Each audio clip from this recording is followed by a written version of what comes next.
musibah apapun yang terjadi kepada kita, tidak boleh kita itu selalu menempatkan diri kita menjadi korban. Tapi kalau ada musibah yang menimpa pada kehidupan kita, itu harusnya kita tuh tahu, apa ya dosa saya sampai musibah ini datang dalam kehidupan. Saya ambilkan sebuah kisah nyata, Bu, supaya kita itu hati-hati terhadap setiap dosa, ketika dosa itu merupakan jalannya orang yang meninggalkan panggilan Allah. Ada sebuah kisah yang disampaikan Imam Ad-Dhahabi. Imam Ad-Dhahabi menceritakan tentang kisah nyata. Ada seorang nelayan miskin. Nelayan miskin itu, dia habis berlayar untuk mendapatkan ikan. Dia mendapatkan ikan besar. Lalu dia melipir ke pantai dan dia biasanya menjual ikan itu. Qadarullah pada saat itu karena ikannya gede dan begitu istimewa, maka dia tidak ingin menjual ikannya. Tidak jauh dari dia yang sedang bergembira mendapatkan ikan yang besar, ada orang memiliki jabatan tinggi, statusnya tinggi, dan memiliki kekayaan dan kekuasaan. Selamat datang di channel Langkah Iman Istiqomah. Jangan lupa like, komen, dan subscribe. Dan semoga kita semua mendapatkan ilmu yang bermanfaat. Amin. Kita tentunya paham sekali pada pertemuan kita yang terakhir. Kita telah membahas bahwasanya kehidupan itu secara sederhana adalah kita itu berpindah dari satu panggilan kepada panggilan berikutnya. Karena begitulah kaidah kita di dalam kehidupan. Dan tidak ada satu panggilan yang paling mulia kecuali panggilan yang datang dari Allah untuk menunjukkan kecintaan Allah kepada kita. Allah itu sering memanggil kita. Kata Imam Ibnu Katsir, Allah itu memanggil kita di dalam Al-Quran dan di dalam hadis itu 97 ayat. Yang sifatnya itu panggilan yang Allah berikan kepada setiap hamba yang mau dipanggil oleh Allah. Karena sesungguhnya panggilan itu merupakan tanda kasih sayang Allah kepada setiap manusia yang ingin disayang sama Allah. Ibu kalau dipanggil sama seseorang itu biasanya ibu disayang sama orang itu. Ibu dipanggil sama anaknya, itu menunjukkan anak sayang kepada ibu. Ada seorang suami memanggil istrinya, itu menunjukkan sayangnya seorang suami kepada istrinya. Dan sebaliknya, karena panggilan Allah kepada manusia itu merupakan tanda dari sifat kasih sayang Allah di dalam kehidupan kita. Allah memanggil kita dengan berbagai macam panggilan yang menjadikan kita merasakan hangatnya panggilan itu ketika datang dari Allah. Ketika kita paham bahwasanya panggilan itu merupakan bukti dari sebuah panggilan dan kasih sayang Allah kepada kehidupan kita, kemarin kita telah mempelajari ada 4 tanda atau 4 jenis panggilan Allah di dalam kehidupan kita. Di mana setiap manusia pasti merasakan 4 panggilan ini di dalam kehidupan. Baik dia sadar ataupun dia tidak sadar. Baik dia mengerti ataupun dia tidak mengerti. Dan panggilan Allah kepada kita itu datang dari 4 poin. Yang pertama, panggilan manusia itu dari panggilan Allah melalui panggilan sholat. Makanya kita selalu memenuhi panggilan Allah di dalam setiap panggilan sholat. Jangan remehkan urusan sholat kita, karena urusan sholat kita tidak pernah remeh di sisi Allah.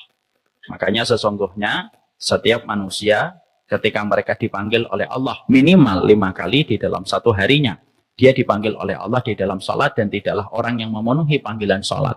Kecuali mereka akan mendapatkan berbagai macam keutamaan dan kemuliaan yang Allah tidak akan pernah berikan kepada mereka yang tidak memenuhi panggilan Allah di dalam sholat.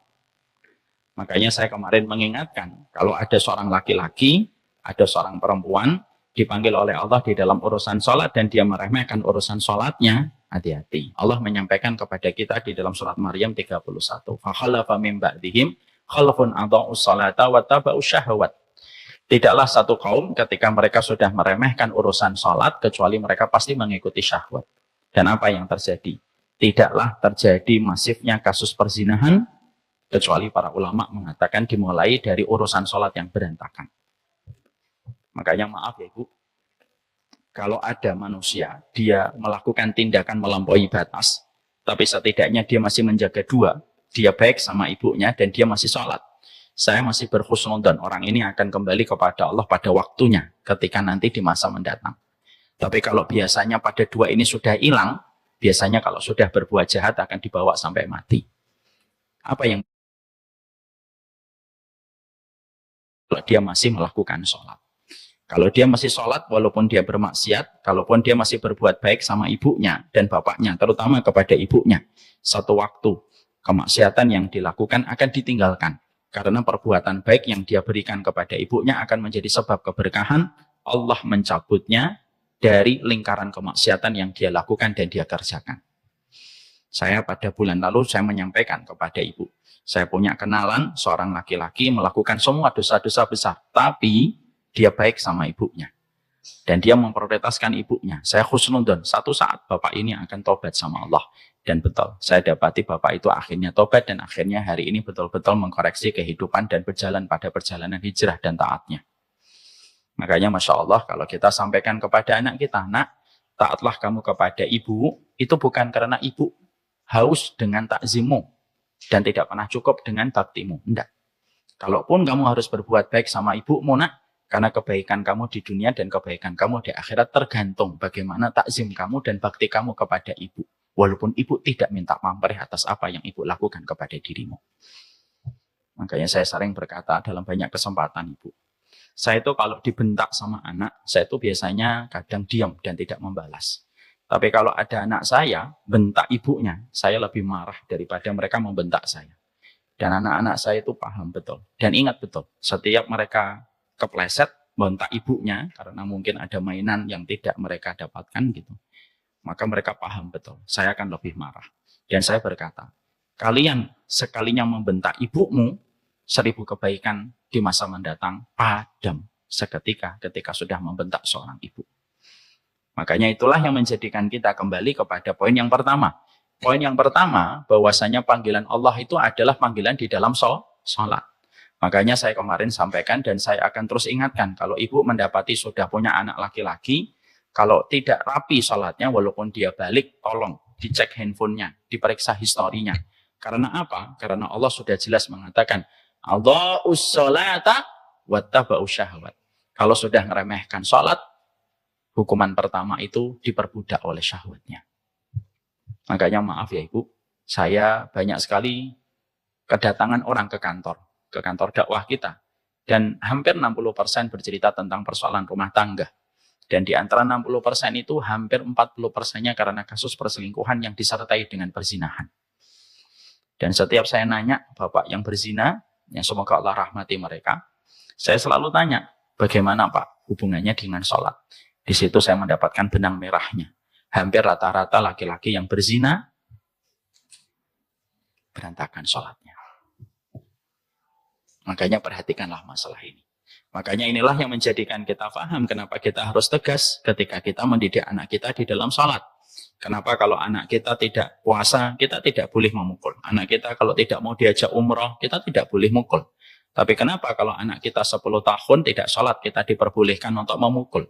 Pukulan kasih sayang, pukulan yang bukan menyakiti, pukulan yang tidak dikenakan kepada kepala. Kenapa boleh? Karena saking begitu kuatnya urusan sholat bisa menjaga seorang hamba ketika dia menjaga hubungan mereka dengan Allah.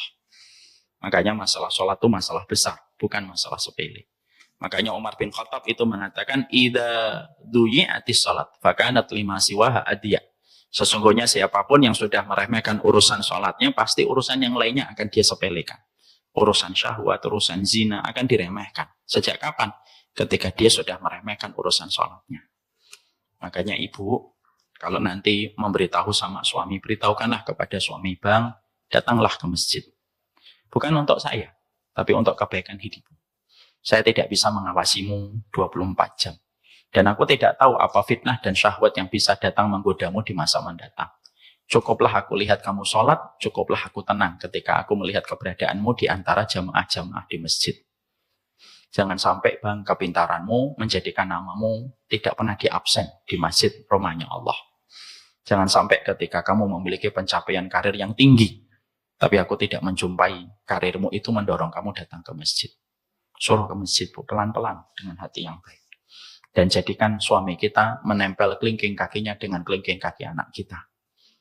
Kalau kelingking kaki anak kita tidak pernah menempel dengan kelingking kaki suami kita, kita khawatir. Kita khawatir kepada bapak, sang suami yang kita cintai, dan kita khawatir kepada putra-putra kita kalau sudah urusan sholat diremehkan. Perhatikanlah masalah sholat. Kalau ada quality time berdua dengan suami, ngobrollah baik-baik dengan masalah ini dan tema ini. Dorong dengan sebaik-baik dorongan. Dan sampaikan kepadanya dengan sebaik-baik narasi. Ya, jangan terlalu sombong kalau menyampaikan. Kamu tahu nggak bang, gimana urusan kalau nggak sholat, jangan gitu. Sampaikan dengan lembut kepadanya supaya mereka punya kesadaran datang ke masjid. Ini yang pertama. Yang kedua, panggilan yang Allah berikan kepada kita, yaitu adalah panggilan ketika kita dipanggil di dalam kematian kita. Karena sesungguhnya kita itu selalu dipanggil oleh Allah, dan kematian itu merupakan panggilan yang datang di dalam kehidupan kita. Dan kita hanya mengantri di dalam setiap antrian kita menuju kepada kematian. Dan sesungguhnya kita pasti dipanggil oleh Allah. Suka dan tidak suka, pasti kita akan meninggal dunia. Dan suka tidak suka, kita akan ditaburkan tanah di atas tubuh kita ketika waktunya kita untuk meninggal dunia. Dan kita tentunya paham, kematian itu menjadi tonggak perjalanan panjang kita menuju kepada kehidupan barzakh. Dan kita pasti akan merasakan kematian. Makanya Masya Allah, apa yang dikatakan Umar itu betul adanya. Ketika Umar mengatakan, laqad sami'a Umar bi anna fulanan mata wa mata. Umar itu terlalu sering mendengar orang itu dikabarkan meninggal dunia. Dan akan datang satu kabar bahwasanya Umar pun akan meninggal dunia. Jarak antara kita dan kematian kita itu hanya sejarak sebagaimana tipisnya kain sutra. Dan kita tidak tahu kapan kita berpindah menuju kepada kematian. Berapa banyak orang yang memakai jilbab di waktu pagi, yang melepaskan jilbabnya orang lain ketika dia meninggal dunia di waktu duha. Berapa banyak orang yang memasukkan kunci mobil di waktu siang ketika dia di waktu sore, yang mencabut kunci mobilnya itu orang lain ketika dia sudah bersimbah darah. Dan berapa banyak orang yang mereka mengganti pakaian tidurnya dan tidur sebagaimana biasa, tetapi ketika bangun dia sudah berada di alam barzakhnya.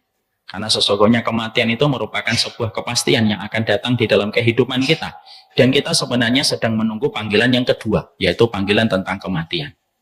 Ada 3 perkara yang menjadikan kita paham. Ketika kematian itu sudah ditetapkan oleh Allah kepada kita, 1, kita pasti akan melihat para malaikat sebelum malaikat itu mencabut nyawa kita.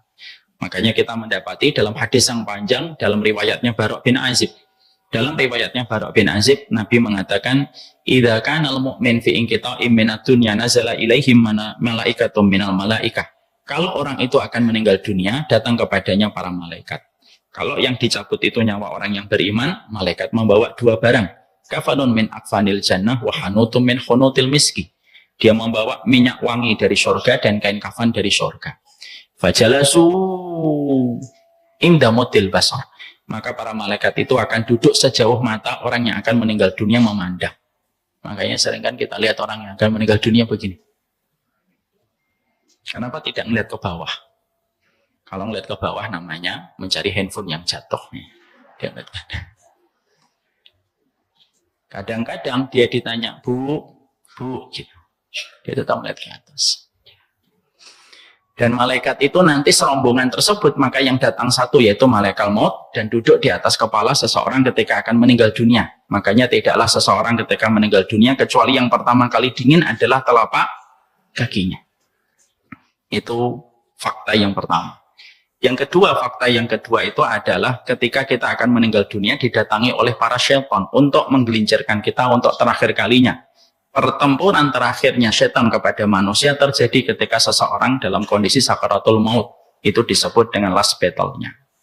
Makanya kenapa kita diperintahkan ketika kita akan meninggal dunia, keluarga kita itu terus tidak boleh meninggalkan kita. Lalu memegang kepala kita, membisikkan itu ke kuping sebelah kanan. La ilaha illallah. Kenapa kalimat la ilaha illallah itu diucapkan Nabi dalam hadis riwayat Muslim, lakinu ala mautakum la ilaha illallah. Talkinlah orang yang akan meninggal dunia di antara kalian dengan mengucapkan la ilaha illallah. Karena setan datang menghimpit kita, mencekik kita supaya kita keluar dari agama Allah pada saat waktu yang terakhir. Makanya ibu nanti harus sudah berani membicarakan manajemen kematian dengan keluarga. Nanti kalau ibu sudah berat, nak, tolong jangan ditinggal. Kalau ibu sudah berat, cuti dulu pekerjaannya, nak. Temenin ibu sebelum ibu nanti pulang menuju ke alam barzakh. Supaya anak kita tahu bagaimana mengkondisikan kita sebelum kita meninggal dunia. Makanya saya dan istri saya sudah bicara tentang manajemen kematian. Salah satunya apa? Saya dan istri saya sepakat. Kalau kita sudah sakit, na'udzubillahi min dzalik, nasallallahu alaihi wasallam, dan sakitnya itu diprediksi dokter dengan ilmunya, kita di bawah 30%, sudah keluarkan kita dari ICU, tempatkan kita di kamar biasa, temani. Karena itu lebih baik daripada kita mendengar suara alat-alat yang menakutkan ketika kita berada di ruang ICU. Ya. Karena ibu yang sehat saja, kalau ibu masuk ICU, tegang atau tidak tegang? Tegang. Ada nggak yang membuat status, lagi di ICU nih? Gitu. Karena kita sepakat bahwasanya ICU itu ruang yang sangat menakutkan. Kita yang sehat saja di ICU tegang. Apalagi orang yang akan meninggal dunia. Dan yang kita sedihkan itu apa? Kadang-kadang di ICU yaitu SOP-nya rumah sakit, tentunya kita hormati. Tapi kadang sedih. Orang sedang meregang nyawa tetapi tidak bisa seluruh keluarganya untuk hadir. Padahal itu merupakan salah satu bentuk rahmat ketika kita meninggal dunia, lalu di samping kanan kiri kita keluarga yang kita cintai. Makanya ibu tahu, kenapa Nabi Muhammad tidak diwafatkan di Masjidil Haram? Kenapa beliau tidak diwafatkan di Masjid Nabawi? Kenapa Nabi Muhammad tidak diwafatkan di Perang Badar ataupun Perang Uhud? Indahnya, Bu, Nabi Muhammad diwafatkan di atas pangkuan Ibunda Aisyah. Apa yang Allah ingin sampaikan pelajaran tentang itu? Supaya kita paham puncaknya rahmat ketika kita punya keluarga. Keluarga itulah yang ada di sekitar kita sebelum kita meninggal dunia. Makanya kalau kita sering lihat orang yang sakaratul maut kan begini. Terus dia bangun. Dia lihat anaknya. Suaminya belum datang. Papamu mana? Masih di bandara, Ma. Bangun lagi. Papamu mana? Baru turun dari pesawat, Ma. Tutup mata lagi. Papamu mana? Baru naik Gojek, Ma. Lalu setelah suaminya datang, dilihat suaminya. Mas, gitu. Ya, biasanya pegangan tangan. Tutup mata. Biasanya setelah itu meninggal dunia. Itu namanya rahmat. Ya. Makanya ibu, kalau ibu meninggal dunia, suaminya ibu di samping ibu dan memberikan ridhonya kepada ibu. Saya jamin ibu selamat dari adab kubur dan dipanggil 8 pintu surga. Jangan amin doang. Kerjainlah supaya kita mendapatkan ridho dari suami kita. Fakta yang ketiga tentang kematian itu apa? Fakta yang ketiga tentang kematian itu adalah kita akan merasakan proses sakaratul maut yang berat. Karena sesungguhnya kita pasti merasakan proses sakaratul maut yang berat. Makanya ketika kita meninggal dunia, ketika orang sakaratul maut itu, kenapa orang yang sakaratul maut itu diam? Kenapa tidak teriak-teriak, Ustaz? Karena sakaratul maut itu saking sakitnya, seluruh urat syaraf itu menjadi lemah dan tidak bisa memberikan perintah kepada otak, dan otak tidak bisa memberikan instruksi kepada mulut untuk mengatakan aduh. Makanya orang kalau sakaratul maut kita panggil, Ma, diam aja. Lalu meneteskan air mata di sini. Kenapa dia tidak bisa menjawab? Kenapa tidak bisa mengatakan aduh? Karena sakitnya itu dijadikan oleh Allah bertubi-tubi jadi satu. Makanya Nabi Muhammad pun merasakan sakaratul maut. Nabi Muhammad merasakan sakaratul maut, merasakan sakaratul maut. Makanya Rasulullah itu di atas pangkuan Aisyah itu lemas gitu. Makanya ketika beliau disuruh dan diingatkan oleh Ibunda Aisyah untuk membaca 3 surat, Al-Ikhlas, Al-Falaq, dan An-Nas. Karena kebiasaan Nabi kalau sakit selalu melazimi 3 surat itu. Lalu Nabi biasanya meniupkan ke telapak tangannya, gitu. Terus usapkan ke bagian tubuhnya. Pada saat beliau sakit berat ketika menuju kepada sakaratul maut, tangannya Nabi itu lemes. Makanya diangkat sama Ibunda Aisyah, dibacakan 3 surat itu, lalu ditiup sama Ibunda Aisyah. Lalu diusapkan ke bagian Rasulullah. Imam Qurtubi lalu mengatakan kepada kita, kenapa Nabi Muhammad itu merasakan sakaratul maut? Karena puncak ujian itu kepada Nabi Muhammad diberikan oleh Allah sampai detik-detik wafatnya. Supaya memberikan pelajaran kepada kita. Loh, kalau Nabiku dan Rasulku saja sakaratul maut, apalagi kita? Bukan Nabi, bukan Rasul, pasti merasakan sakaratul maut. Suka atau tidak suka, mau tidak mau. Itu aturan main dari Allah. Makanya itu akan pasti kita rasakan. Makanya kalau kita ridho dan kita persiapan mulai sekarang, kalau nanti saya merasakan sakit pada saat sakaratul maut, saya ridho supaya sakit yang kita rasakan pada saat sakaratul maut itu menggugurkan dosa kita. Ibu, ada di jempol kaki kita itu rambut. Kalau dicabut, kita bisa demam 1 hari. Itu baru rambut yang ada di jempol kaki kita. Terlebih ruh yang menemani kita sepanjang hidup lalu dicabut. Tapi itu merupakan panggilan yang Allah berikan di dalam kehidupan kita.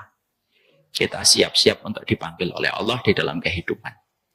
Yang ketiga, yaitu panggilan haji dan umroh.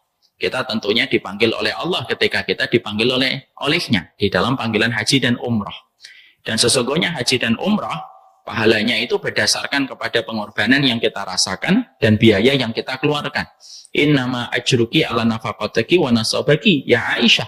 Sesungguhnya pahalamu ketika melaksanakan haji dan pahalamu ketika melaksanakan umrah sesuai dengan tingkat pengorbanan dan belanja uangmu ketika kamu membiayai perjalanan hajimu dan umrahmu. Makanya saya sampaikan, Ibu, pastikan di dalam kita melaksanakan haji dan umrah tidak ada harta yang syubhat, tidak ada harta yang haram. Karena sesungguhnya Allah itu baik dan tidak menerima kecuali yang baik. Innallaha thayyibun wa la yaqbalu illa thayyiban. Makanya kita sering melihat ada kasus orang melaksanakan haji tidak bisa melihat apa-apa. Bisa jadi karena biayanya datang dari yang haram. Dan yang keempat, yaitu adalah ketika kita dipanggil oleh Allah di dalam keseharian kita. Ketika kita melakukan ketaatan, mengikuti syariat di dalam kehidupan kita, maka itu merupakan panggilan Allah di dalam kehidupan. Setelah kita paham bahwasanya kita itu dipanggil oleh Allah melalui 4 panggilan, panggilan sholat, panggilan kematian, panggilan haji dan umrah, dan panggilan ketaatan yang kita berikan setiap waktu dan setiap saatnya, inilah yang menjadikan kita harus mengerti bahwasanya ketika kita dipanggil oleh Allah itu memberikan kepada kita berbagai macam jalan keutamaan dan jalan kemuliaan. Karena sesungguhnya dipanggil oleh Allah itu kalau kita memenuhi panggilan itu, Allah tidak akan samakan kita dengan hamba yang tidak pernah memenuhi panggilan Allah.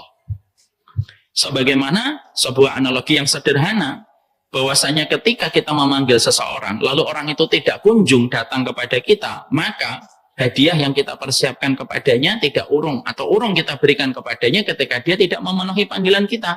Contoh, kita ingin untuk mengundang tukang rumput, dan kita sudah menyelipkan hadiah untuknya, bonus, karena kita baru dapat rezeki. Kita panggil dia, Mas, tolong datang ya bersihkan rumput halamanku. Kita panggil WA yang pertama, dia mengatakan iya, tapi tidak datang. Kita panggil yang kedua, dia tidak datang. Kita panggil yang ketiga, dia tidak datang. Kita telepon dia pun tidak datang. Maka ketika kita memberikan panggilan berulang-ulang sampai 4 kali kita memanggilnya dan dia tidak pernah datang, apa yang terjadi? Dia tidak mendapatkan hadiah, dia tidak mendapatkan gaji, dia tidak mendapatkan bonus yang akan kita berikan kepadanya. Bukan karena kita yang jahat, bukan. Dia yang jahat kepada dirinya sendiri mendapatkan kesempatan tetapi menyia-nyiakan kesempatan. Kalau ada orang kemarin dipanggil Pak Prabowo untuk datang menghadap ke Kertanegara, terus dia nggak datang, yang salah Pak Prabowo atau dia yang nggak datang? Dia yang nggak datang. Ustaz dipanggil nggak? Nggak, alhamdulillah. Maka akhirnya jabatan menteri yang harusnya dia dapatkan untuk memangku amanah tidak jadi dia dapatkan dan orang dia peroleh. Bukan karena Pak Prabowo tidak memberikan itu, tapi karena dia ketika diundang tidak mau datang. Makanya inilah yang menjadikan kita memahami betul. Sesungguhnya kita itu hidupnya hanya berpindah dari satu panggilan menuju kepada panggilan-panggilan berikutnya. Dan kita itu hanya menjalankan kehidupan ini berdasarkan panggilan Allah. Makanya setiap kita di dalam kehidupan kita memenuhi setiap panggilan Allah sebagaimana Allah sampaikan di dalam surat Al-Anfal 24. Bahwasanya ya ayyuhalladzina amanu stajibu lillahi walir rasuli idza da'akum lima yuhyikum. Makanya kita mendapatkan apa yang dikatakan oleh Allah, wahai orang yang beriman, penuhilah setiap panggilan yang diberikan oleh Allah dan Rasulnya untuk kalian respon setiap panggilan itu lima yuhyikum. Perkara itulah yang akan bisa menjadikan kehidupan kita itu menjadi hidup dengan sebaik-baik kehidupan ketika kita sudah memenuhi panggilan Allah. Maka itu yang menjadikan kita pada kesempatan hari ini kita bahas apa 4 keutamaan yang kita peroleh dan kita dapatkan ketika kita hidup kita sudah kita akadkan hidup kita ini untuk memenuhi panggilan Allah. Ketika kita di rumah, kita memenuhi panggilan Allah di dalam rumah itu apa? Allah memanggil kamu pada sepertiga malam, bangun. Allah memanggil kamu ketika habis subuh, bangun. Allah memanggil kamu untuk mentaati suamimu, penuhi apa yang dipanggil oleh Allah ketika Allah perintahkan kepada dirimu untuk taat kepada suamimu. Maka semua panggilan yang ada dalam kehidupan kita, tidaklah kita memenuhi panggilan Allah, kecuali pasti kita mendapatkan kemuliaan. Kenapa? Karena Allah itu asyakur. Dan salah satu sifat asyakurnya Allah dalam kehidupan itu apa? Tidaklah setiap manusia bertransaksi kepada Allah ketika dia memenuhi panggilan Allah. Kecuali balasan yang Allah berikan itu jauh lebih besar daripada apa yang kita lakukan di dalam kehidupan. taat sama Allah itu tidak pernah rugi. Saya ambilkan contoh yang sederhana.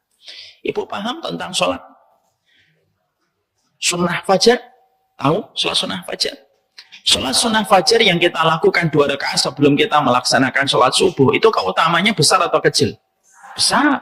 Lebih baik daripada dunia dan seisinya. Ibu bangun, misalkan jam 4, adzan jam 4.13, jam 4.14.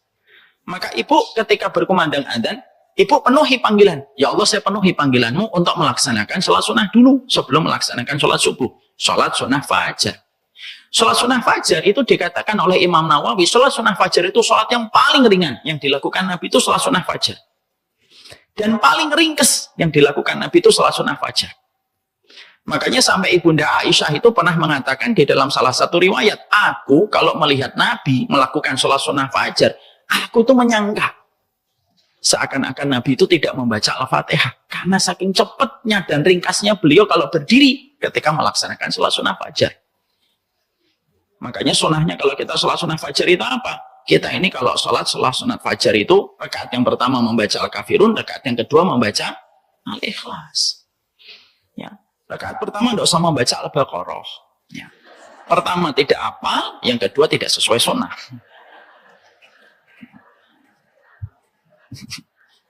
Alif Lam Mim gitu. Tidak usah lah. Sholat sunnah fajar tidak perlu surat Al-Baqarah. Rakaat yang pertama membaca Al-Kafirun, rakaat yang kedua membaca Al-Ikhlas. Tapi mari kita balikkan data. Ternyata sholat sunnah fajar itu disampaikan oleh Rasulullah SAW. Khairu minad dunya wa ma fiha. Itu lebih baik daripada dunia dan seisinya. Mari kita mencoba mengkalkulasi. Apa yang ada di atas muka bumi ini jumlahnya ribuan bahkan jutaan triliun. Apa yang ada di dalam bumi jumlahnya kita tidak terhitung itu. Berarti ketika kita melaksanakan panggilan Allah, memenuhi panggilan Allah dalam sholat sunnah fajar, itu hitungannya bukan per jam, hitungannya bukan per menit, hitungannya per detik. Berarti kalau ibu melaksanakan sholat sunnah fajar 5 menit, itu nggak nyampe 5 menit, 3 menit biasanya. Itu ternyata setiap detiknya itu transaksinya adalah ratusan juta triliun yang kita dapatkan dari Allah. Karena Nabi mengatakan khairum minad dunya wa ma fiha, lebih baik daripada dunia dan seisinya. Yang menjadikan ketika saya membaca riwayat ini dan membaca hadis ini, saya berpikir, Masya Allah ya, ternyata Allah itu kalau mendapati ada satu panggilan yang ia berikan kepada hambanya, lalu hamba itu memenuhi panggilan Allah dalam sholat sunnah fajar saja, transaksinya itu dihitung oleh Allah per detik, mengalahkan transaksi mengalahkan transaksi Cristiano Ronaldo per detiknya. Ketika kita memenuhi panggilan Allah. Jadi menunjukkan kepada kita bahwasanya hidup kita kalau tidak pernah memenuhi panggilan Allah itu yang menyebabkan kerumitan demi kerumitan yang menimpa pada kehidupan kita. Makanya itulah yang menjadikan kita paham. Kita belajar dari sholat sunnah fajar. Kalaulah kita melaksanakan sholat sunnah fajar dihitung oleh Allah per detiknya ketika kita memenuhi panggilan Allah. Lalu bagaimanakah kita membayangkan? Kalau kehidupan kita memenuhi panggilan Allah di dalam setiap kehidupan dan tidak pernah kita lupa panggilan Allah di dalam kehidupan, maka pasti memberikan jalan kemuliaan yang besar dalam kehidupan kita. Jangan-jangan hidup kita banyak berantakan itu bukan karena Allah jahat sama kita.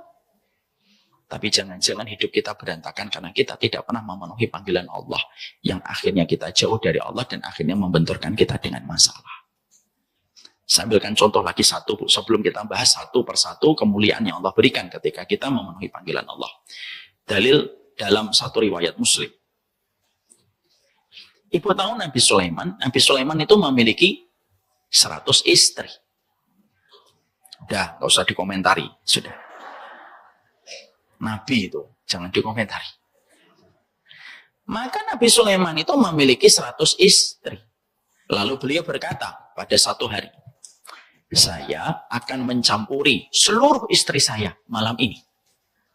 Nanti 100 istri saya akan hamil dan melahirkan semuanya anak laki-laki. Kalau sudah lahir 100 anak laki-laki dari 100 istri saya, semuanya akan berjuang untuk membela kalimat Allah. Mulia atau tidak mulia? Mulia. Itulah konsep kehidupan biologis menuju kepada kehidupan ideologis seorang Nabi Sulaiman.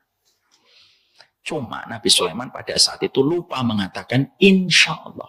Kan kita dipanggil oleh Allah, kalau kita ngomong satu kemungkinan itu sertakan kalimat insya Allah, itu panggilan dari Allah itu. Nabi Sulaiman tetap seorang nabi dan beliau lupa ketika pada saat itu mengatakan insya Allah. Apa yang Allah berikan kepada Nabi Sulaiman? Allah tidak berikan kepada 100 istrinya satu pun yang hamil. Yang hamil cuma satu. Dan ketika hamil itu pun ketika lahir, anaknya itu memiliki keistimewaan dalam tanda petik. Memiliki kelainan.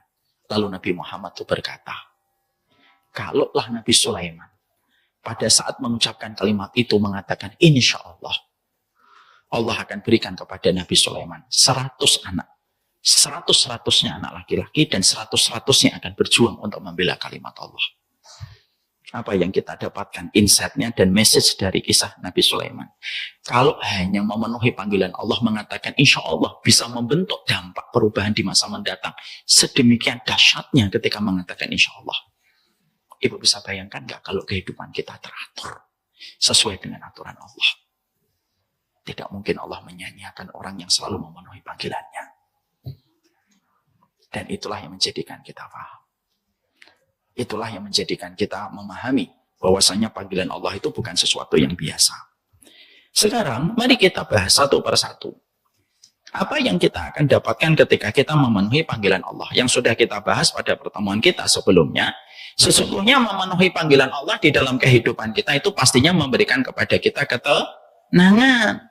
Karena kalau kita sudah memenuhi panggilan Allah, maka Allah memberikan kepada kita ketenangan di dalam setiap perjalanan kehidupan kita. Karena setiap ketaatan yang Allah berikan di dalam kehidupan kita, kalau kita bertransaksi dalam setiap ketaatan itu dengan kejujuran yang kita berikan pada setiap proses ketaatan kita, maka Allah pasti memberikan kepada kita ketenangan. Kenapa? Karena sesungguhnya kita telah memenuhi panggilan Allah. Sebagaimana ketika ibu, dulunya ketika waktu SMA, lalu ibu mendapatkan PR. Lalu PR itu sudah diselesaikan sebelum kita masuk sekolah. Maka perasaan yang kita rasakan di dalam hati kita adalah ketenangan. Berbeda kalau kita bangun pagi, ketika kita lalu ingat bahwasanya kita belum menyelesaikan PR. Maka ketika kita jalan menuju ke sekolahan, kita itu akan gelisah. Kenapa kita gelisah? Karena PR-nya belum kita kerjakan. Banyak keresahan, kegelisahan yang sering dirasakan oleh manusia di dalam kehidupan itu ternyata ketika dibedah itu karena mereka tidak memenuhi panggilan Allah. Dan tidaklah setiap panggilan yang kita abaikan sekali, kita abaikan yang kedua kali, kita abaikan yang ketiga kalinya, kecuali memberikan kecemasan dan keresahan di dalam hati kita. Kenapa? Orang yang mengabaikan panggilan Allah itu berdosa. Dan kalau kita berdosa, kita tidak akan pernah tenang dimanapun kita berada. Saya kemarin ambil contoh yang simpel. Ibu salah sama saya atau ibu salah sama temannya. Maka menjadikan dimanapun ibu ketemu temannya itu menjadi tidak nyaman. Ibu ketemu di masjid, ibu tidak nyaman. Karena ibu ketemu sama orang yang ibu berbuat salah kepadanya. Kalau dia ada di sebelah kanan, ibu ngambil sebelah kiri. Kalau ibu ke kiri, dia ngambil sebelah kanan. Dan ketika sudah selesai kajian, ibu ngelirik dia. Berdiri. Oh, belum berdiri nih. Saya yang berdiri dulu. Ya. Maka sesungguhnya itu yang menjadikan kita paham. Kenapa masjid itu menjadi tidak nyaman? Karena kita berbuat salah sama orang dan orang itu ada di tempat kita ketika kita sedang duduk. Akhirnya Masjid Al-Azhar Asy-Syarif ini yang asalnya nyaman menjadi tidak nyaman. Bukan karena bangunannya yang berubah, enggak. Karena di situ ada orang yang salah sama kita atau kita salah sama dia. Akhirnya apa? Salah tingkah. Makanya akhirnya di situ merupakan sebuah analogi sederhana. Ketika seseorang itu sering mengabaikan panggilan Allah, itu akan merasakan ketidaktenangan di dalam kehidupan. Dan akhirnya menjadikan dia terbebani dengan pikiran-pikiran negatif yang ada pada pikirannya. Ketika akhirnya setan menguasai di dalam hatinya dan jiwanya. Makanya taat itu bukan masalah kita itu sok suci. Tapi kita taat itu pada dasarnya supaya kita merasakan ketenangan. Maaf ya Bu, suami yang salah sama istrinya dan istri yang salah sama suaminya. Kira-kira tenang atau gelisah wajahnya? Gelisah. Ini bukan berarti nanti kalau ibu melihat suaminya gelisah, selingkuh ya kamu. Enggak. Belum tentu. Tapi ketika dia dalam kondisi bersalah, itu pasti tidak tenang. Anak ketika melakukan kesalahan, misalkan, ibu, Ngasih pada waktu pagi itu ngasih tumbler. Ingat ya, jangan hilang tumblernya. Kan kita tahu tumbler itu harga mati bagi emak-emak. Walaupun sudah tutup perusahaannya. Kadang-kadang itu saya kalau dititipin tumbler udah pikiran saya. Ketinggalan. Ternyata ketika dia pulang ke rumah, tumblernya ketinggalan. Dan ketika akan buka pintu, ingat tumblernya masih di meja sekolahan. Cemas atau tidak cemas? Cemas. Bukan karena rumahnya tidak nyaman untuknya, enggak. Karena ada satu perintah yang diberikan sama ibunya, tidak dia kuasai, tidak dia perhatikan, akhirnya menjadikan dia mengalami kegelisahan. Dan itulah yang pertama. Sesungguhnya ketika kita memenuhi panggilan Allah, maka Allah menyampaikan di dalam surat Al-Anfal 24, 5 yuhyikum. Maka perkara itulah yang akan menjadikan kita mendapatkan kehidupan ketika kita memenuhi panggilan Allah. Makanya taatlah kepada Allah, dengarkan setiap perintahnya Allah. Karena perkara itu yang akan memberikan jalan kemuliaan dengan kita mendapatkan berbagai macam ketenangan. Yang kedua, sekarang kita pelajari. Yang kedua, ketika kita memenuhi panggilan Allah yang kita pelajari di setiap taman-taman ilmu, yang kedua itu menghindarkan kita dari berbagai macam musibah dan berbagai macam bala. Karena tidaklah terjadi berbagai macam bala dan musibah yang datang dalam kehidupan kita, kecuali bala dan musibah itu kadang-kadang datang dari sikap kita ketika tidak taat kepada perintahnya Allah, lalu membantah perintahnya Allah, membangkang perintahnya Allah. Tidaklah ketika kita membantah perintahnya Allah, kecuali yang mendapatkan feedback dari kerusakan yang kita dapatkan adalah diri kita. Makanya Allah menyampaikan kepada kita, wa ma asabakum min musibatin fabima kasabat aydikum wa ya'fu an katsir. Tidaklah musibah yang menimpa kepada kalian itu kecuali karena perbuatan tangan kalian sendiri, dan Allah sudah memaafkan sebagian besar dari dosa dan kemaksiatan kita. Tapi, maaf, kalau kita mendapatkan bala, itu biasanya karena kita tidak memenuhi panggilan Allah untuk taat. Ada dosa yang kita lakukan, ada kemaksiatan yang kita kerjakan, yang mana itu menjadikan diri kita mendapatkan bala dan musibah. Dan akhirnya kehidupan kita banyak berbenturan dengan masalah. Bukan karena Allah jahat sama kita, tapi kita yang jahat ketika memilih jalan dosa meninggalkan panggilan Allah. Ada satu kisah, Bu. Namanya ada seorang ulama, Muhammad bin Sirin. Muhammad bin Sirin ketika usianya 60 tahun tiba-tiba terlibat masalah. Utangnya tidak bisa dia bayar. Akhirnya apa? Dijebloskan beliau ke dalam penjara. Muhammad bin Sirin ini ulama salaf. Ketika beliau dijebloskan ke dalam penjara, maka beliau itu membayangkan gitu. Apa dosa saya sampai saya dijebloskan ke dalam penjara? Maka memorinya dibuka gitu satu persatu. Terbanglah memorinya ke 40 tahun yang lalu. Dia baru ingat, ya Allah, ternyata saya pernah memanggil anak muda yang tidak bisa membayar utang, saya membulinya. Saya mengatakan, ya gharib, anak muda yang banyak hutang. Ucapan itu sudah 40 tahun. Dan ucapan itu naik ke langit, kembali kepada saya setelah 40 tahun. Akhirnya saya pun tidak bisa membayar utang dan dijebloskan ke dalam penjara. Apa yang kita dapatkan? Pelajaran di situ. Kadang bala, musibah menimpa kepada kita bukan karena Allah yang jahat, tapi bala dan musibah yang datang dalam kehidupan kita itu karena kita yang melakukan dosa, melawan panggilan Allah, tidak taat ketika kita diperintahkan untuk melakukan satu perintah, lalu kita meninggalkan jalan ketaatan, lalu berbuah dengan berbagai macam kerugian dan musibah yang menimpa kepada kita. Makanya tadi di dalam surat Asy-Syura ayat yang ke-30 Allah jelas mengatakan, tidaklah musibah demi musibah yang kamu dapatkan kecuali karena perbuatan kalian sendiri ketika kalian bermaksiat. Dan maksiat itu jalan mereka yang meninggalkan panggilan Allah. Makanya maaf ya, musibah apapun yang terjadi kepada kita, tidak boleh kita itu selalu menempatkan diri kita menjadi korban. Tapi kalau ada musibah yang menimpa pada kehidupan kita, itu harusnya kita tuh tahu, apa ya dosa saya sampai musibah ini datang dalam kehidupan. Sambilkan sebuah kisah nyata, Bu, supaya kita itu hati-hati terhadap setiap dosa, ketika dosa itu merupakan jalannya orang yang meninggalkan panggilan Allah. Ada sebuah kisah yang disampaikan Imam Ad-Dhahabi. Imam Ad-Dhahabi menceritakan tentang kisah nyata, ada seorang nelayan miskin. Nelayan miskin itu, dia habis berlayar untuk mendapatkan ikan. Dia mendapatkan ikan besar. Lalu dia melipir ke pantai dan dia biasanya menjual ikan itu. Qadarullah pada saat itu karena ikannya gede dan begitu istimewa, maka dia tidak ingin menjual ikannya. Tidak jauh dari dia yang sedang bergembira mendapatkan ikan yang besar, ada orang memiliki jabatan tinggi, statusnya tinggi, dan memiliki kekayaan dan kekuasaan.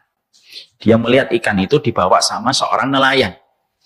Maka dia langsung menawar ikan tersebut dari nelayan tersebut. Kam as-saman. Berapa harganya? Lalu nelayan itu mengatakan, wala abi'uh, saya tidak menjual. Ditanya lagi sama orang tersebut, kam as-saman. Berapa itu harganya ikan tersebut? Wala abi'uh, saya tidak menjual. Kam, wala abi'uh, saya tidak menjual. Lalu akhirnya orang kaya raya ini yang punya kekuatan dan kekuasaan, dia marah, emosi. Dipukullah nelayan tersebut bersama dengan pengawalnya, jatuhlah ikan tersebut, diambil ikannya. Pulang dia ke rumah. Ketika pulang ke rumah, dia berikan kepada khadimahnya dan mengatakan, masaklah ikan tersebut. Ketika dimasak ikan tersebut, dimakan ikan tersebut, malamnya sama keluarga besarnya, tiba-tiba sang laki-laki yang baru saja memukul nelayan tadi siang, itu tertusuk dengan durinya ikan tersebut. Di jempolnya. Ini ada di dalam pembahasan Imam Adz-Dzahabi. Maka dia kesakitan malam tersebut. Paginya dia mendapati bekas dari tusukan ikan tersebut sudah menghitam. Dan rasa sakitnya sudah tidak bisa tertahankan. Datanglah dia ke tabib. Ketika beliau datang ke tabib, tabib berkata, sudah berapa lama luka ini ada pada jempol tanganmu? Baru tadi malam. Tabib itu berkata, biasanya butuh beberapa waktu sampai menjadikan luka itu menjadi busuk. Tapi ini sudah busuk walaupun kejadiannya baru tadi malam. Lalu tabib berkata, tidak ada obatnya kecuali diamputasi jempolnya. Lalu sang laki-laki itu berkata, tidak ada cara yang lain? Tidak ada. Tidak ada. Akhirnya diamputasi, dipotong jempolnya. Pulang, dia merasa kondisinya membaik. Lalu ternyata setelah sampai di rumah, dia mendapati menghitamnya sudah melebar ke telapak tangan. Malamnya dia kesakitan kembali. Dan paginya, keesokan harinya dia datang kepada tabib. Tabib bingung bagaimana luka membusuk ini cepat tersebar dalam hitungan jam. Lalu sang tabib berkata, langsung dipotong pergelangan sininya. Langsung dipotong.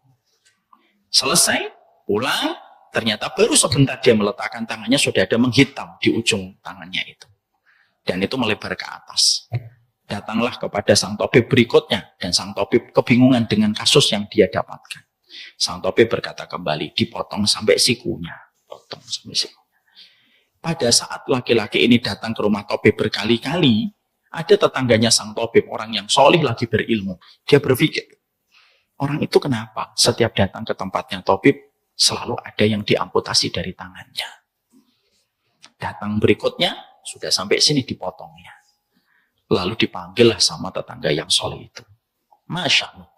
Masya Allah, itu urusan antum kenapa? Kok sampai kehilangan tanganmu? Lalu orang itu berkata, aku makan beberapa hari yang lalu, makan ikan, lalu tertusuk durinya.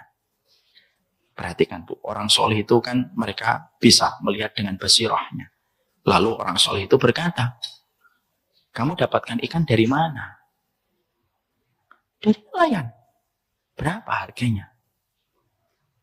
Aku tidak tahu harganya karena aku mengambilnya. Apa yang kamu lakukan kepada nelayan itu? Aku memukulnya. Lalu aku mengambilnya dan merampasnya. Orang soleh itu lalu berkata, tolong temui nelayan tersebut. Minta ridhonya. Sebelum membusuknya tangan itu akan berakibat kepada membusuknya bagian tubuhmu yang lain. Sampai menyebabkan kematian. Akhirnya dicari itu nelayan tersebut. Karena harapannya pengen sembuh, sembari merasakan sakit. Ketemu nelayan tersebut. Dan ketika ketemu nelayan tersebut, ditabraklah nelayan itu dengan tangan kirinya dan dia minta maaf. Nelayan itu sudah lupa orang itu. Nelayan itu lalu berkata, mana anta? Siapa kamu? Lalu orang itu berkata, saya adalah orang yang pernah mengambil ikanmu. Lalu nelayan itu menampaknya dan menolak keterangan itu dan berkata, loh, yang mengambil ikanku itu dia orangnya tegap, tangannya ada. Kamu itu lumpuh, kamu nggak punya tangan kanan. Padahal dia mengambil ikanku dengan tangan kanannya sembari memukulku. Lalu diceritakanlah olehnya. Betul. Maka semenjak aku mengambil ikanmu, maka aku mendapatkan luka sampai akhirnya teramputasi. Dilihat lagi wajahnya. Dan memang betul ternyata adalah dia. Lalu akhirnya beliau kaget sama nelayan itu dan akhirnya memaafkan. Sudah aku ridhoi ikan yang kamu ambil. Ridho. Tapi sebelum akhirnya beliau pulang, nelayan itu ditanya, apa yang kamu katakan? Setelah aku ambil ikanmu dan aku rampas ikanmu. Maka nelayan itu berkata, setelah kamu memukulku, aku jatuh, kamu merampas ikanku, maka pada saat itulah aku berdoa sama Allah.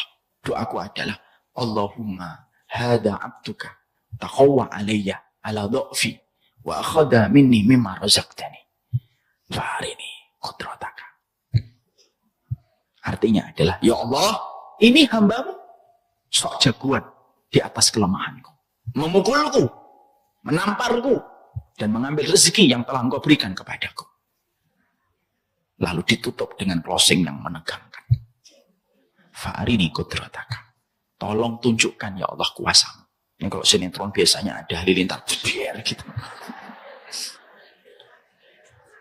Dan ternyata ibu, itulah yang terjadi. Apa yang kita dapatkan di situ? Tidaklah setiap seseorang di dalam kehidupan ketika mereka tidak merespon setiap panggilan Allah dalam setiap perintah. Contohnya ketika Allah memanggil kita supaya tidak melakukan kedzaliman. Lalu kita melakukan kedzaliman di dalam kehidupan kita. Tidaklah setiap bala dan tidaklah setiap musibah yang datang dalam kehidupan kita itu kecuali akan pasti karena apa yang kita perbuat. Tidaklah seseorang itu ketika dia membuat jalan yang berbeda dengan jalan yang dibuat oleh Allah, kecuali jalan yang dibuat manusia itu menuju kepada jurang. Dan tidaklah jalan yang dibuat oleh Allah kecuali menuju kepada sebuah kebaikan.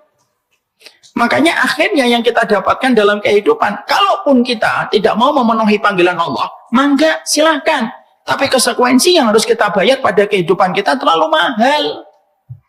Makanya biasanya inilah yang menjadikan kita memahami surat Asy-Syura ayat yang ke-30. Wa ma asabakum min musibatin fabima kasabat aydikum. Tidaklah kamu mendapatkan musibah kecuali karena perbuatan kamu sendiri. Dan tidaklah ketika kita melakukan kebaikan kecuali kebaikan itu pun akan kembali kepada dirimu sendiri.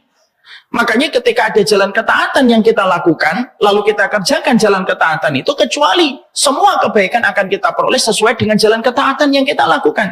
Makanya Allah menyampaikan di dalam surat Al-Isra ayat yang ke-7, fa in ahsantum li anfusikum wa in asatum falaha. Kalau kamu berbuat baik, maka sesungguhnya kamu sedang berbuat baik kepada dirimu sendiri. Kalau kamu berbuat jahat, ketika kamu meninggalkan perintahnya Allah, kecuali perbuatan jahat itu akan kembali kepada dirimu sendiri. Jadi kenapa Allah memanggil kita untuk taat, memanggil kita untuk baik sama keluarga, memanggil kita dalam setiap ketentuan yang harus kita lewati dalam kehidupan. Panggilan itu supaya tidak membenturkan kita dengan banyak masalah. Jadi kalau kita tidak mau untuk mengikuti petunjuk yang telah dibuat oleh Allah, kita membuat jalan sendiri dalam kehidupan sesuai dengan yang trending, sesuai dengan perasaan kita. Sungguh jalan yang dibuat manusia sendiri dalam kehidupan tidaklah berakhir kecuali kepada kerugian dan kecelakaan yang banyak. Karena apa? Perbuatan baik itu kembali kepada diri kita. Saya ceritakan kisah ya Bu. Ada kisah nyata yang saya rasakan sendiri. Saya itu lagi banyak menceritakan ini supaya menjadi perenungan untuk kita dan menambah perenungan untuk saya. Saya itu pernah pulang dari Jakarta menuju ke Bekasi. Melewatin Pancoran. Ibu tahu Pancoran kan? Pancoran. Kalau kita mengarah ke Bekasi lewat Pancoran, itu kalau kita masuk tol itu harus melipir ke sebelah kanan. Karena yang sebelah kiri ruasnya menuju ke Pancoran. Paling kanan itu menuju ke pintu tol Pancoran, mengarah ke kota Bekasi. Kota yang indah bagi yang bersabar. Dan saya orang yang bersabar. Saya ngambil dong paling kanan ketika mengarah ke kota Bekasi. Pas ketika saya naik flyover, turun, sudah dekat dengan gerbang tol, tiba-tiba ada mobil dari sebelah kiri, ruas yang kedua. Tiba-tiba mendesak untuk masuk ke sebelah kanan. Maka pada saat itu ibu, ada dua bisikan yang ada di pikiran saya. Satu, jangan dikasih. Dia tidak disiplin. Seenaknya aja. Nggak mau antri. Karena beberapa mobil yang di depan saya tidak mau ngasih space untuk beliau. Itu bisikan pertama. Bisikan yang kedua, mengatakan, dikasih aja. Mungkin dia tidak tahu kalau harus ngantri sebelah kanan. Mungkin baru punya mobil. Mungkin dia belum pernah ke Bekasi. Betul, itu bisikan yang kedua. Kira-kira saya milih bisikan yang mana, Bu? Bisikan pertama, salah, Bu. Saya milih bisikan kedua. Saya akhirnya, oh mungkin ini dia tidak tahu. Akhirnya apa? Saya kasih lampu dim. Saya pencet rem. Mempersilahkan beliau untuk masuk. Masuk beliau. Beliau masuk ke sebelah kanan. Lalu beliau menyampaikan terima kasih dengan klakson. Ting. Saya jawab klaksonnya. Ting. Persis. Benar ini. Ini supaya nanti jadi peringatan untuk saya dan kita semua. Kejadian itu sudah selesai. Hilang. Sudah selesai. Belum melanjutkan ini. Sampai beberapa bulan berikutnya. Saya qadarullah ke Jakarta Utara. Di Jakarta Utara, Ibu. Di Jakarta Utara itu bukan daerah jajahan saya. Dan saya banyak tidak tahu tentang daerah Jakarta Utara. Qadarullah pada saat itu saya pergi sendiri sama istri. Karena kadang-kadang kita itu kabur sebentar dari rutinitas anak-anak yang luar biasa. Ya maklum, anak saya 8. Jadi kadang-kadang saya keluar sama istri saya. Ayo keluar yuk, gitu. Karena saya tahu betul ngasih quality time sama istri saya. Yuk kita keluar yuk, kemana? Makan ikan. Kita ke Jakarta Utara. Ternyata ada salah satu pintu tol Jakarta Utara itu polanya sama dengan pintu tol di Pancoran, Bu. Saya lupa nama tolnya. Ternyata harus antri di sebelah kanan. Karena saya jarang ke Jakarta Utara dan saat itu saya tidak membawa driver gitu. Akhirnya saya tuh kaget. Loh, ternyata antrinya sebelah kanan. Pada saat itu istri saya sudah ngomong, Bi, ini nggak bisa. Ini harus melipir ke sebelah kanan. Tapi sudah telat. Kalau saya lurus, berbalik lagi U-turn, itu tambahnya sampai 40 menit. Karena macet di waktu sore. Dan istri saya sudah ditelepon anak-anak. Kenapa bapaknya ditelepon? Nggak ditelepon. Karena bapak bisa nggak pernah ditelepon. Anak-anak itu sudah nelpon ibunya. Saya bilang, sudahlah, bismillah. Kita minta space sama orang yang lagi antri. Istri saya sempat ngomong, udahlah bisa nutup aja. Saya bilang, kan kamu pakai cadar. Nah, bilang, udah saya nutup aja. Akhirnya saya mencoba untuk ngambil ke sebelah kanan, Ibu. Berharap ada yang ngasih. Qadarullah. Kejadian yang pernah terjadi di Pancoran terjadi sama saya.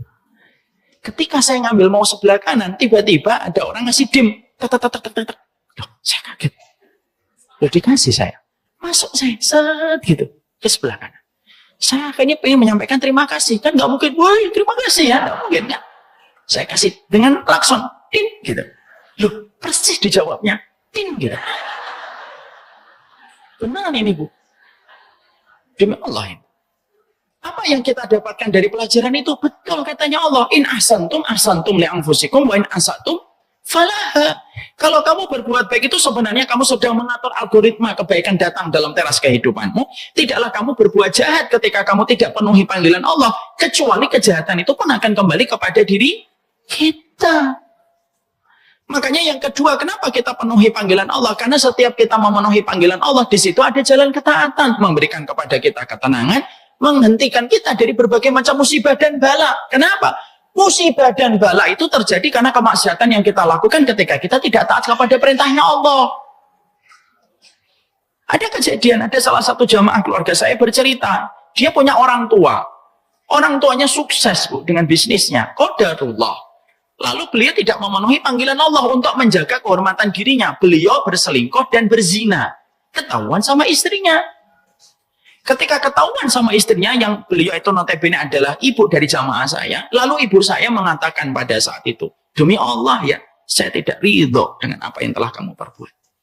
Bukan masalah kamu itu melakukan, tapi zinamu yang membuat aku tidak ridho. Setelah itu, akhirnya suaminya itu usahanya lalu berangsur-angsur pelan, tapi pasti itu turun. Dan akhirnya gulung tikar usahanya. Pertanyaan itu disampaikan oleh seorang ibu, tanya kepada saya, apa pertanyaannya? Apakah sekuat itu doanya seorang wanita kepada suami? Saya bilang bukan itu, Bu, yang menjadi inti message dari kisah yang Ibu sampaikan. Tapi yang menjadi message-nya itu adalah sang bapak akhirnya mendapatkan berbagai macam kebuntungan dalam prosesnya. Itu disebabkan kemaksiatan itu. Ditambah lagi dengan seorang wanita yang terdolimi yang berdoa semacam itu. Apa yang kita dapatkan dari situ? Disitulah kita paham. Kadang-kadang musibah itu kita dapatkan ketika kita tidak memenuhi panggilan Allah. Jadi akhirnya bala musibah hadir dalam setiap kehidupan kita karena hal itu terjadi dan itu disebabkan karena perbuatan kita ketika tidak menepati janjinya kita kepada Allah. Makanya maaf. Dalam masalah yang simpel saja sederhana. Kita kalau malam, kita ini disunahkan kalau malam tidur lebih pagi. Ternyata kita mendapatkan dalam keterangan medis, kita menjumpai dan kita mendapatkan orang yang tidur pagi ketika habis isya dan tidak begadang, itu cenderung organ tubuhnya lebih sehat daripada mereka yang cenderung begadang. Ternyata kita memenuhi panggilan Nabi ketika kita diperintahkan dan disunahkan tidur itu awal dan jangan begadang. Itu ternyata ada banyak kebaikan yang kita dapatkan. Kadang-kadang penyakit itu datang kepada kita. Bukan karena kita dijahati dan didolimi sama Allah. Tapi ada banyak perintah yang Allah berikan kepada kita dan perintah yang disampaikan Nabi, tetapi kita tidak indahkan perintah itu. Makanya yang kedua, kenapa akhirnya kita memenuhi panggilan Allah? Supaya menghindarkan kita dari berbagai macam bala dan musibah. Ya, makanya maaf ini, saya sampaikan kepada bapak-bapak gitu, dan kepada ibu-ibu. Kadang-kadang banyak di antara kita mengorbankan ketenangan hanya untuk mengejar kepuasan yang ditawarkan oleh dosa. Akhirnya ketenangan kita hilang hanya karena kepuasan sesaat. Banyak laki-laki tenang sama istrinya, dia berbuat jahat dan berbuat selingkuh. Akhirnya apa? Dia yang merasakan ketidaktenangan.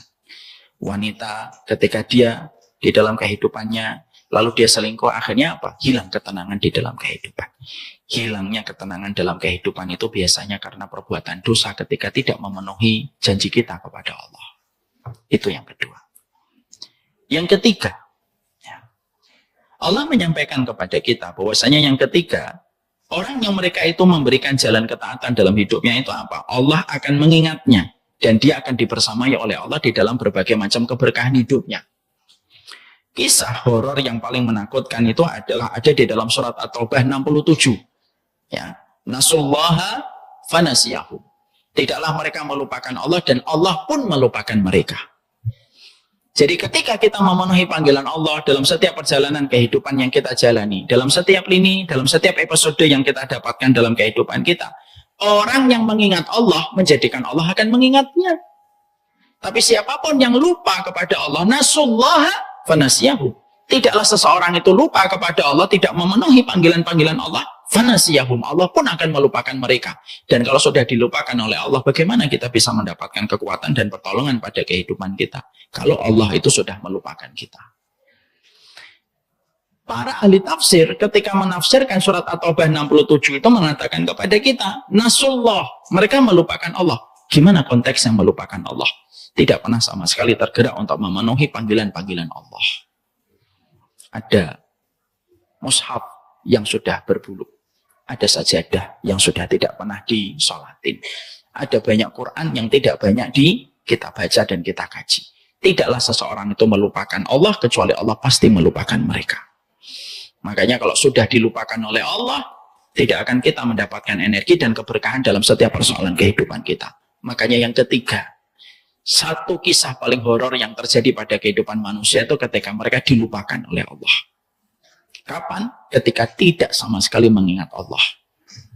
Makanya itu yang menjadikan kita mengerti, tidaklah seseorang ketika dia senantiasa di dalam jalan kehidupannya, memberikan jalan ketaatannya, memberikan jalan keimanannya, tidaklah jalan ketaatan dan jalan keimanan itu kecuali memberikan kepada kita sebuah kemuliaan. Allah mengingat kita, dan Allah ketika mengingat kita, ketika mendapatkan masalah, Allah akan hadir di setiap masalah yang kita jumpai dan kita dapatkan. Saya masih teringat ya kisahnya Imam Ahmad. Imam Ahmad itu, beliau mendapatkan cobaan berat. Ketika beliau itu mengatakan Quran itu kalamullah dan tidak makhluk. Akhirnya beliau ditangkap oleh pemerintah pada saat itu. Karena pemerintah pada saat itu mengatakan Quran itu bukan kalamullah tetapi makhluk. Dan Imam Ahmad menolak keras dan mengatakan Quran itu kalamullah dan bukan makhluk. Ditangkap, dijebloskan beliau ke dalam penjara dan beliau harus dicambuk. Cambukannya itu terkenal sekali, eksekusinya dengan cambukan yang paling keras. Pada saat itu Imam Ahmad itu sempat gemetar di dalam penjara. Didatangi sama seorang maling yang sudah dicambuk ratusan kali. Maling itu menasihati Imam Ahmad dalam tanda petik. Wahai Imam Ahmad, aku mencuri ratusan kali dan aku dicambuk ratusan kali.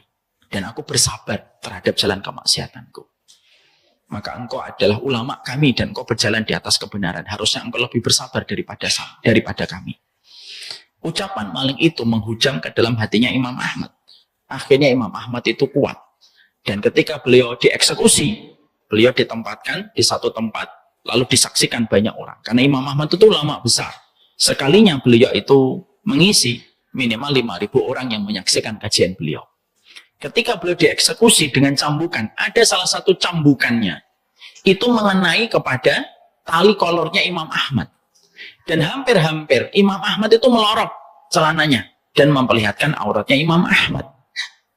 Ketika cambukan itu melepaskan tali kolor itu dan hampir jatuh, perhatikan doanya Imam Ahmad. Imam Ahmad itu berdoa, ya Allah, jagalah auratku sebagaimana aku menjaga kebenaran yang aku yakini. Langsung tali kolornya Imam Ahmad yang asalnya akan melorot dan memperlihatkan auratnya Imam Ahmad dikuatkan oleh Allah langsung. Dan tidaklah cambukan itu sampai selesai kecuali terjaga auratnya Imam Ahmad. Di situ kita mendapatkan orang yang senantiasa taat dan memenuhi panggilan Allah tidak akan mungkin ditinggalkan oleh Allah. Maka siapapun yang lupa dengan panggilan Allah, maka Allah pun akan melupakan mereka. Maaf ya Bu, hidup kita berat. Kita harus menjaga suami, kita harus menjaga anak-anak kita. Kalau bukan karena Allah yang memberikan pertolongan dalam kehidupan, siapa yang bisa memberikan pertolongan dalam kehidupan kita? Jagalah Allah di waktu lapangmu, maka Allah yang akan menjagamu di waktu sempitmu. Itu yang ketiga. Dan yang keempat, yang terakhir. Apa yang Allah akan berikan kepada kita kalau kita memenuhi panggilan Allah di dalam kehidupan kita? Yang keempat, kalau kita memenuhi panggilan Allah di dalam kehidupan kita, Allah akan memberikan kepada kita petunjuk bagaimana menjalani kehidupan. Makanya Allah menyampaikan di dalam surat An-Nur 54, wa in tuti'u tahtadu. Kalau kamu taat kepada Allah, tahtadu. Allah akan memberikan kepadamu hidayah dan Allah memberikan kepadamu petunjuk di dalam perjalanan hidupmu. Akhirnya kita tahu bagaimana mendidik anak, bagaimana ketika kita merawat dan menjaga suami kita, bagaimana kita menerima rezeki dari suami kita, semuanya dikasih petunjuk oleh Allah ketika kita senantiasa taat dan ketika kita memenuhi panggilan Allah. Inilah yang menjadikan kita memahami hidup itu hanyalah berpindah dari satu panggilan menuju kepada panggilan-panggilan berikutnya. Dan semoga kita memahami siapapun yang membuat jalan sendiri dan membuat panggilan sendiri, tidaklah setiap panggilan itu kecuali berakhir dengan tragis dan kecelakaan. Dan tidaklah setiap manusia dia tunduk kepada Allah, memenuhi panggilan Allah, tidak membuat jalan sendiri dalam kehidupan, kecuali Allah memberikan kepadanya 4 kemuliaan. Allah berikan ketenangan, Allah hindarkan dia dari musibah, Allah akan mengingatnya setiap waktunya, dan Allah memberikan kepadanya petunjuk bagaimana menjalani kehidupan sampai dia berjumpa dengan Allah Subhanahu wa Ta'ala. Inilah yang menjadikan kita memahami, ya Allah, kita penuhi panggilan-Mu, ya Allah, di dalam setiap kehidupan kita. Semoga kita senantiasa paham. Hidup itu hanyalah lembaran dalam setiap panggilan yang kita penuhi dari panggilan Allah yang datang dalam kehidupan kita. Kenapa kita ngaji? Supaya kita tahu apa panggilan Allah dalam kehidupan. Kita tidak mungkin tahu, Ibu, panggilan Allah kalau kita tidak ngaji. Kita tidak tahu panggilan Allah kalau kita tidak mengkaji ilmunya. Dengan kita mengkaji ilmunya, kita tahu panggilan Allah itu apa saja yang kita lakukan di dalam kehidupan kita. Tapi kalimat penutupnya saya sampaikan simpel. Musibah itu terjadi, bala itu terjadi disebabkan karena panggilan Allah yang kita lalaikan. Semoga kita tidak selalu menempatkan diri kita sebagai korban, tapi bisa jadi musibah yang kita dapatkan karena kita adalah pelakunya atas apa yang terjadi pada kehidupan kita. Allah alam bisawab, ini yang dapat saya sampaikan dalam pertemuan hari ini, sekaligus pula menyempurnakan kajian kita dalam kajian kita beberapa bulan yang lalu. Akhirnya kita sempurnakan supaya kita paham hidup itu adalah akad kita bertransaksi kepada Allah untuk memenuhi setiap panggilan-panggilan Allah yang datang dalam kehidupan kita. Wassalamualaikum warahmatullahi wabarakatuh. Walhamdulillahirabbil alamin. Ini yang dapat saya sampaikan. Semoga Allah mengarahkan kita kepada perkara yang Allah cintai dan Allah ridhoi yang hadir dalam kehidupan kita.